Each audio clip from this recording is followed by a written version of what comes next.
কে কে কথা বলে এভাবে? কে এখানে? সামনে এসো। এই যে দুই কন্যা, পিছনে দেখো, আমি গো আমি, বৃদ্ধ নিম গাছ কথা বলছি। এ কি নিম গাছ? তুমি না একটা গাছ? আর গাছ হয়ে কি করে কথা বলছো? আসলে আমি হলাম এক জাদুই সাহায্যকারী নিম গাছ। আমি বিপদগ্রস্ত পাখিদের সাহায্য করি। এখন বলো তো, তোমাদের কি হয়েছে? আর তোমাদের শরীর কিভাবে পুড়ে গেল? বৃদ্ধ নিম গাছের কথা শুনে দুই কন্যা তাদের দুঃখের সব কথা খুলে বলে। দুই কন্যার কথা শুনে নিম গাছের অনেক কষ্ট হয়।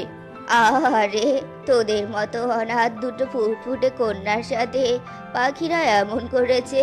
তবে তোদের আর চিন্তা নেই, আমি তোদেরকে সাহায্য করব। এই বলে নিম গাছ জাদু করে দুই কন্যার পুড়ে যাওয়া ডানা দুটো আগের মতো ভালো করে দেয়। আর জাদু করে দুটো বীজও নিয়ে আসে। বীজ দুটো দুই কন্যাকে দিয়ে বলে, নে দুই কন্যা, এই বীজ দুটো নে। এই বীজ দুটো কোনো সাধারণ বীজ নয়।